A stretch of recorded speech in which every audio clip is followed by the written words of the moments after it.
Hi everybody, it's David Fleming here from the Toronto Realty Group, and welcome back to this week's Pick 5.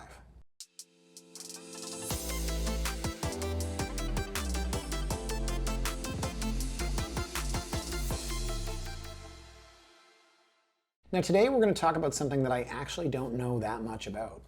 Style. No, I didn't mean like personal style, although I think you'd agree I have a pretty cool collection of t-shirts. No, I mean style and design and architecture as far as homes go. Now, I know a little bit about this because I happen to be in real estate, but I want to look at super modern homes, specifically the houses that are new builds that you might drive by and think, oh, that's interesting. And you get what I'm talking about, right? Like not the red brick and the traditional and charming, but rather the like huge windows and lots of glass or steel or stucco or, well, as I said, I don't know. Not familiar with all the terminology, but what I can do is show you what I'm talking about. And we're going to start here by looking at a very basic red brick house. This, to me, this is what I like. This is a red brick house in Leaside. It's got a cedar shake roof. And that, to me, that's my jam, guys. But if you're saying, we're talking about new houses, David, let's compare apples to apples. Here's a new house. And again, you can see how it's red brick, cedar shake. It looks somewhat traditional. That, to me, is kind of what I go for. And when you look at, let's say, I don't know, the living room, for example, you've got your crown molding and you're going to have wainscoting in some of these. It's a very, very traditional look and feel to it. That is not what we're talking about, guys. Today, we're going to look at these 5 properties that are spread between $2.7 and $4+ million. I'm going to start here with 31 Derwyn. So right off the bat, you can take a look at this and see what I'm talking about, the super modern houses. Now, to give you a frame of reference, where is Derwyn? This is an area where there are a lot of original bungalows, and I actually had a bungalow on Derwyn. Can't remember the number. 17, 19, something like that, which is right up here, bought by a builder, torn down, built something in its place. So throughout this area, lots and lots of these infill homes, but are people building a red brick home like this, or are they building this super modern one like this? So today we're not even going to so much talk about the pricing. I mean, we might, for interest's sake. This one was listed at 2288 with an offer date. No offers, raise the price $400,000. We see that a lot with builder homes. But this is what I mean, guys. See these massive windows and this large, right, black feature here. And again, I told you I'm not familiar with all the terminology, so I'm probably just gonna say words. But features like this, right, these big lights outside. Some people would think that this is ostentatious. Some people would say that it's charming and it's classy. Right? 6 of one, half dozen of the other, it's not. But the difference, guys, I think lays once we get on the inside. And you can start to see finishes, right, like this. Okay, white drywall. You're like, well, it's not that different to me. But then you get inside, tile everywhere. Traditional home, we've got a lot of hardwood. Here it's sort of tile everywhere. We have really big, nice ceilings. This is that elevated room at the front. When you do the built-in garage, you get this room over top of it. And sometimes people really don't know what to do with it. But you start to see the features like dark kitchens. Dark kitchens, to me, are a staple of these super modern builds. Now, the sort of sleek look to it, there's going to be houses where there's absolutely no handles and everything's a push, for example. You've got all these waterfall counters effects, lots and lots of, right, these big backsplashes. You wouldn't just have drywall here, you wouldn't have a little tile. That, to me, that's the look of a super mod house. Now, if you were to take a hardwood and put it here instead of the tile, it would warm it up a little bit. Now, you're probably not doing a traditional crown molding or anything, but this is the topic today, guys. This is what I'm talking about when you get into, again, a living space with all tile. These are the houses that, again, I told you I like red brick. This is not for me, but these are the houses that developers are moving into now. I meant that like metaphorically, but it could be literally, because when they don't sell, sometimes developers move in. But this is what they're doing. This is what they're building. They're moving into this space and this type of design, right? Again, really, really dark colors. You know, you've got floating shelves instead of them going to the floor. You've got glass over here instead of, say, wrought iron spindles, and then we don't really need to see outside. So when you get upstairs, again, okay, now you've got hardwood flooring, and, you know, this almost looks IKEA-ish. It's not that big a deal. But bathrooms are where you're going to start to feel, again, the design colors. You look at something like this. In a traditional house, you're not getting all black tile. You're just not. In a super modern house, yeah, that's going to be a feature. This, to me, no problem with that. Don't have a problem with the house at all, right? I'm just saying that I question whether this is the way, that's more neutral, whether this is the way developers should be going based on demand, or whether this is, you know, demographic based. I always talk about when you get like 905 builders, and I don't know it's not a derogatory term. Someone once told me it was. When you have builders that like somebody lives in King City and they decide I'm going to build in Leaside, you know, and it's like just tile all over every wall, every ceiling, right? That's not exactly what people are looking for. People might be looking for something more traditional like this. So that's 39 Derwyn, guys. And as I said, they had an offer date. It didn't sell. They increased the price. We're going to look at another one that did something similar. This is 15 Cruickshank. So this is north of Danforth, and it's a really modern house too. And again, like all these houses, they use nighttime shots. I mean, that's another trend that we see. And there's always this like super, super yellow look to it. But this here, this little Jenga jigsaw-y thing, it is just so incredibly different from this hexagonal bay window here. That's got that Edwardian look and feel to it with this red brick, right? And this peaked roof over here. This is what I want to talk about today, these super modern houses. Does that fit in, right? Okay, let's get inside and we'll take a look. So inside, maybe it's a little bit more traditional than we might have expected. Here we do have a hardwood. The last one, it was all tile. Again, that's pretty modern. And you've got kind of the chevron flooring feel to it, right? Like this. And this is a very narrow house, and you can definitely feel that from here. And then you get like the paneled wall. That's another modern feature. And you get inside, okay, again, here we're expecting glass. I mean, listen, I have that in my house, and my house is what you would call transitional. It's traditional and modern at the same time. It's transitional. But this here, right, with the gold, not my jam. A feature for sure of these super modern houses. So very, very narrow. And then you're getting like, you know, the term Scandinavian gets thrown around a lot whenever you've got like light wood. Golds, there's a lot of golds in these houses. Now I believe, no, we're not doing that. See, again, here you've got the dark paneling. The wine collection thing, can I just tangent for a moment? There's a house in my area that's listed at an egregious price. There's no dining room. There's no dining room for a luxury home, okay? And again, it's a new build. It's like ridiculously priced. And I want to go in there and tell the agent, you kind of messed up here. You didn't put a dining room in. I mean, there's a nook, but you know what they have? A massive wall for wine. People don't want to show off their wine bottles in their dining room. Now again, I think this is based on the demographic. If you've got a developer that lives in King City in a 9,000 square foot house, they're thinking, oh yeah, you know what we need? We need to put this huge glass enclosure with all these racks for the wine, because people like to show all of their wine, their crappy yellowtail Shiraz, right, sitting in their dining room. No, you know what they want? They want a place to have Thanksgiving or Christmas dinner. And that house does not have a dining room. Those walls of wine I don't understand. There's my one tangent of the day. So this here, another feature in very modern homes. I don't know who's storing wine here against the wall, but we see this in a lot. Now again, paneled walls, dark colors, a staple of these modern houses. And then instead of the pot lights, they have this like dark plate around the pot lights. You wouldn't see this in a traditional home. So the levels, oh my God, we've got an elevator. We've got an elevator. People don't like elevators. I showed a house in Leaside to clients. It had an elevator. They have 3 boys. The reason they would not consider it any further was because of the elevator. Yeah, we could decommission it so our kids don't play in it, get lost in it, break it. But then why are we buying a house with an elevator? So I think another thing that developers do, especially in these modern houses, is these elevators. People really don't want them. And then you're going to go through the rest of these guys. I don't know if there's any more photos I really want to show you because it's all just like basic, just plain white. This is not as fancy pants. And then what was this rendering? Conceptual rendering. Interesting. Potential backyard pavilion concept. Okay, so I want to show you the history of this one here. Okay, 2988, 2789, 2749. From January through current, this is what builders do. We've talked about this a lot over the years. So we're going to get more modern. We're going to go up in price point here, guys. We're going to go from Cruickshank out to Durie. Now, where is 15 Durie? Okay, this is in Swansea. I'm going to zoom out a little bit here. Great. So this is in Swansea, prime Swansea, I might add. Here is Bloor Street. Here's a library. I can't see the school, but it's around here. Very, very nice area. And here you've got this new modern build. It is a 3-story. It is detached, 3.249. And they start with a photo of the kitchen, which I don't like because my whole jam today, guys, is about what the house looks like from the outside. And let's have a look at that. Here it is. Boom. Wow. Okay. Yeah, no, that's super modern. That's like really, really modern. Is this what you're going for?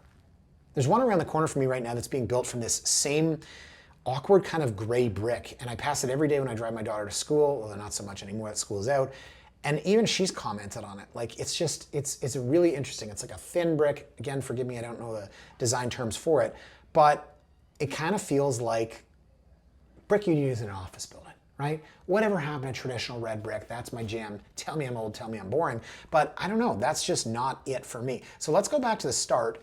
And here you get in again, this chevron flooring, but the dark colors, right? This super dark granite. And there again, you get these dark plates around the lights. It's like you're trying to show off, hey, here we've got a light bulb. So some more dark wood here, and then again, black granite over here, slathered on the walls. We've got black granite and the black fireplace over here.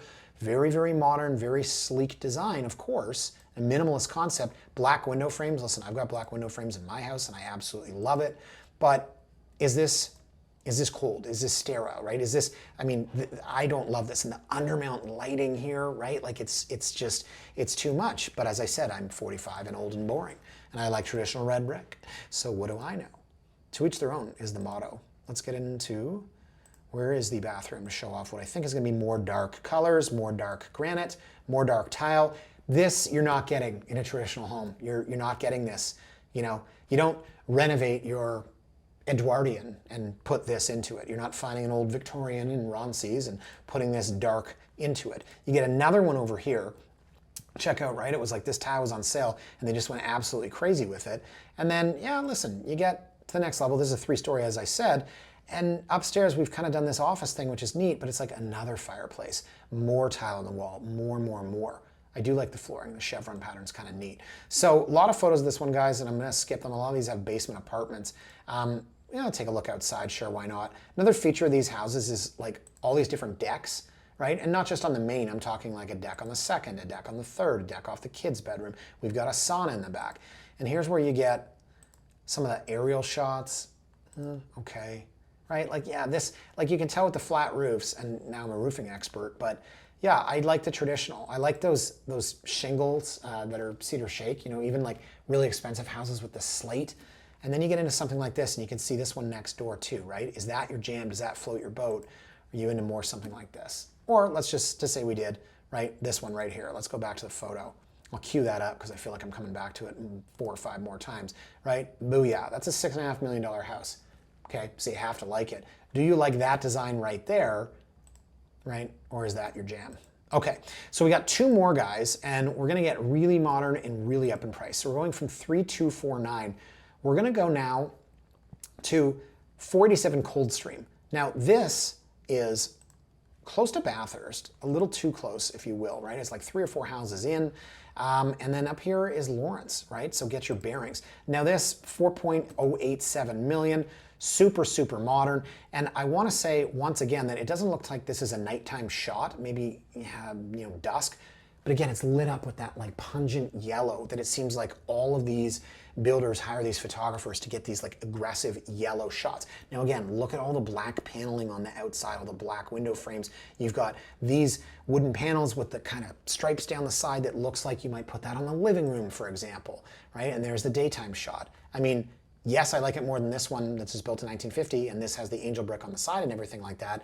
But you know, if you were gonna plant your flag for $4 million, is this where you would do it? So again, super modern. You've got lighting in every staircase. Here you've got glass instead of railings. And again, because you've got that built-in garage, you have this, which I never like. I never like this layout. No one really wants to use this room, but in here we have our black window frames, and here we've got our black granite on the wall. And we've got another one of these really aggressive lights. You have the light running throughout the ceiling detail. And we don't have the little black caps here on the pot lights, but oh my God, what is this glass? No, that's an office, I was gonna say. I'm waiting for that giant window into the wine room that I hate so much. Perpendicular staircase, okay, it's not a bad idea. It kind of splits the space up a little bit. And again, more dark granite or tile or whatever the heck it is. So you can see by all of the lights in the ceilings, it just feels like this house is a rocket ship that's about to take off. So here you go, again, like little less, right? I still have the black back here, right? It's a little less than the house that we just saw, perhaps. Again, more black window frames. So I think the inside of the house, I don't like the juxtaposition. This is white, and then this is like off-white, and this is light brown, and then this is black. There's just too many colors happening here, not to mention the red handles from the iconic wolf. But it's a $4 million house, so who are we to nitpick? There you go. Okay, so what is this? Oh, this is like the butler's pantry. Again, more black, more gold. We saw the gold before. And then here's where the wine room, right? So this is the main floor office, which is glassed in, like zero privacy. So I don't understand that. Whatever happened to drywall? But that's not what they do in the modern houses. Forget drywall. So upstairs, okay, one of these circle lights. They look like, you know those lights that influencers always have? Like some girl at the gym, you're like waiting for the leg press, and she's like, hey guys, it's just me here. That's an occupation apparently. And so we've got that hanging over the bed. The bed looks about this big, looks like dollhouse furniture because the bedroom is so big, but you've got more of this in-ceiling lighting and you've got more big picture window. I love it with the black frames, super, super. And then of course the door happens to be black. Let's take a look again, more black granite in here. That's a neat look. And then here, right? So the rest of them are just kind of empty rooms. Look at this, so many empty rooms. And then you get downstairs, okay. Lighting in your cabinets, in-cabinet lighting. Is that actually a thing? Yeah, wow. And then they got more nighttime shots. So here's like a big window well, and again, I don't know, that just bright yellow light, something about that. You can see by the leaves, this thing's been on the market for a while, right? I mean, it's not as bad as snow. And then in the back, it's just stucco, right? With like a very basic staircase here, and you can see original bungalow. So I don't know, pretty different looking from the front of the house. There's the back, and there's the front, right? So I don't know. Can I go back to St. Leonard's just to say I did? Boom, beautiful, right? Cedar shake roof, red brick, right? And it's not even that modern because you've got your precast here, right? Your concrete. So it's not like the whole thing's red brick, but yeah, I mean, this seems to be the trend. So we've got one more here, guys. How is it more expensive than Coldstream? What's the last one? Oh, wow, Snowdon. Can we go back? Different locations, of course, but Coldstream's on a 40-foot lot for 4.087. And then here you've got a 30-foot lot for 4.218. Well, that's because of the location. Oh, I didn't have Snowdon up here. You're just gonna have to trust me on it, although I think there's a built-in map here. Let's go to our map. Yeah, I could have paused it and shown it to you, but here we go, 4.218, thank you. It's just off of Mount Pleasant, so it's Teddington Park-ish, so a much, much more desirable, more expensive location than the one we just saw on Coldstream, but a smaller house, right, 30 feet. Now it is 3 stories, and it is, again, that super modern look, and there's our pungent orange yellow light again. So here you can see, I don't know what's happening here with these things. There's a house being built in my area. There's like 7 of these vertical pillar sort of things. And then on the main floor, it's like, there's another house in my area. There's, as you can tell, right, people are building modern houses. It's almost like you can't tell there's a front door. It's like, where is it? I'm just gonna start pushing on stuff and it's hidden. It's another feature of these that it's almost like you wanna, like, see this house right next door with this cute little bay? It's red brick and you've got this peak here in this little bay. And then here you've got like, you know, this door that looks like it's literally leading into a basement. But okay, let's have a look, let's trust it. And there is an actual basement in here. So what's interesting about this house is there's a lot of floor to ceiling rises that are like 20 feet. And you can see that right here. You can see that on the photo that I just showed you. And right here, they've got the smoky glass, right? Like the dark glass. And then they've got the stairs, right? Popping out through here. It's interesting. I like the glass banister, of course, because I have it in my house, or not the glass banister, but the large piece of glass in place of railings, but that smoky look is interesting. And then you have these kind of things. And this is where I get, not the design guy, where I kind of get like, okay, well, what is the point of this? I like functionality. Is anyone sitting here? Because if they're not, this is a waste of space with this big indentation. So I'm sure it's a design feature that I know nothing about, but is someone sitting there, like mom's cooking, and you're like, I'm gonna put a pillow in here. And here you can see the floor to ceiling rise, goes all the way up. The lights that I don't love with that vertical look to it. It looks like a toilet paper roll with a flashlight in it. And then here you've got more of that smoky glass. So I also would think from a design standpoint, I don't know that this is comfortable. I'm sure it looks neat. Now I'm a furniture critic. You guys are gonna crucify me in the comment section. And this guy juggling balls. I don't know what's happening. He's having a huge snowball fight, or you know, these are like cotton swabs or something, but like the statue. So listen, I'm just, you know, just a basic normal guy, put my pants on, one leg at a time. I don't know about artwork and statues. And then you've got your black toilet with your in-wall flushers and more black and more gold, and I don't know what's happening up here. But starting to sound a little bit repetitive, guys, because it's the 5th listing, and I think you're kind of getting the gist of it. So it's not for me, right? And I always thought I'd have, here you go again, more black and more gold and more lights, black, gold, lights, slathered on the wall, right? I always thought I'd have a traditional red brick home. I have like a sand brick kind of color. I wanted that wood paneled office, where you've got a globe and you open it and there's scotch in it, right? And my office is, it's transitional. There's paneling, not like that. But sometimes, you fall in love with a house, a layout, an area. I fell in love with all those things. I love the location. The layout was exactly what I wanted. The design wasn't exactly what I wanted, but I certainly grew into it. So it's not to say that somebody looking for, I can't with this. Sorry, I'm gonna cut myself off. This is just, if I went in here, and then is this the toilet? What is happening on here? So if I came in here, I'm just like, no, this is not, I don't want the gold, I don't want the black, I don't want the shine, it's not for me. But before I cut myself off there, I was saying that you could walk into a house and, wow, you could walk into a house and it's not exactly the style you want. But there are so many other amazing things and you're like, I'll grow into it. But how different is that? I wanted traditional, I bought transitional. If someone came in here looking for traditional and they found super modern, I don't know. Maybe they'd take it, maybe they'd love it.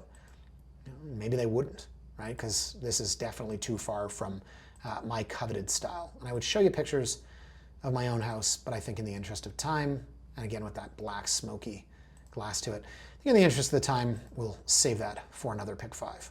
There you go. So look at the front of that house, guys. I just don't love it. And the one to me that really epitomizes what I'm talking about today is this one here at Coldstream. This design, that to me just absolutely cannot hold a candle to this here. But you tell me if I'm wrong, because ultimately there is something for everybody, and choosing a look and feel of a house, whether it's the style, the design, the curb appeal, if you will, is extremely personal, and there is no right or wrong. Just as I might choose to have a vast selection of t-shirts to film Pick 5s and podcasts and go to the office in every single week, other people might believe in sleeves, for example. I don't even wear them in the winter, I hate them. Just as I might not like certain types of houses or design that you might find attractive. So if you like that modern architecture, tell me why in the comments section below. I'd absolutely love to know. Today's Pick 5 was maybe less educational and more set up for that discussion. So let's have it in the YouTube comments section below. If you want to get Pick 5 emailed to you every week when we launch, go to torontorealtyblog.com/pick5 and sign up. We'll send you an email every time we release a new episode, which is typically on Thursdays. Folks, thanks so much for watching. As always, have a fantastic weekend, and we'll see you next week. Bye for now.